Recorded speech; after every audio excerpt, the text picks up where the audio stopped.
Trump plans to fine migrants $998 a day for failing to leave. The Trump administration plans to fine migrants under deportation orders up to $998 a day if they fail to leave the United States and to seize their property if they do not pay, according to documents reviewed by Reuters. The fines stem from a 1996 law that was enforced for the first time in 2018 during President Donald Trump's first term in office.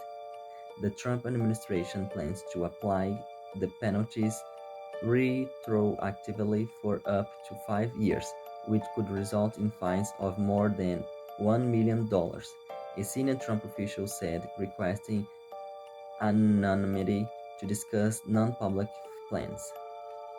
The Trump administration is also considering seizing the property of migrants who do not pay any of the fines, according to government emails reviewed by Reuters. In response to questions from Reuters, the Department of Homeland Security spokesperson Trika McClain said in a statement that migrants in the U.S. illegally should use a mobile app, formerly known as CBP-1, rebranded as CBP Home under Trump, to self-deport and leave the country. If they don't, they will face the consequences, McKinley said. This includes a fine of $998 per day for every day that the illegal alien overstayed their final deportation order. DHS warned of the fines in a March 31st social media post. Emails reviewed by Reuters show the White House has pressured U.S. Customs and Border Protections to handle the issue of penalties, property seizures for migrants who do not pay, and the state of their assets. The Department of Justice Civil Asset Forfeiture Division could be another option for the seizures.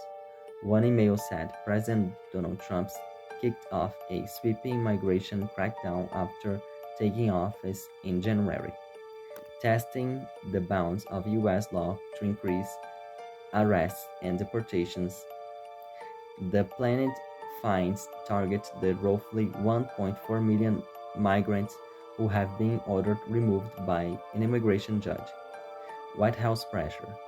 Trump invoked in the 1996 law during his first term to levy fines of hundreds of thousands of dollars against 9 migrants seeking sanctuary in churches.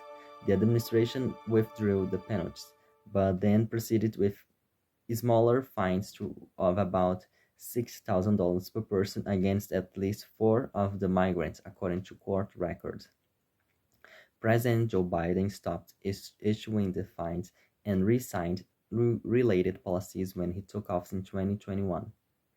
Scudder, a top ICE policy official under Biden, said migrants and their supporters could challenge the fines in court, but that the threat alone could have a chilling effect. Their point isn't really to enforce the law, it's to protect fear in communities, he said. GHS did not immediately respond to requests for comment. The proposed asset seizures against the migrants who failed to comply with final deportation orders could impact U.S. citizens or permanent residents in their households. The immigration advocacy group FWD US estimates that some 10 million migrants with no legal status or temporary protections are living with U.S. citizens or permanent residents in what are known as mixed status households. The steep fines could hit lower income migrants.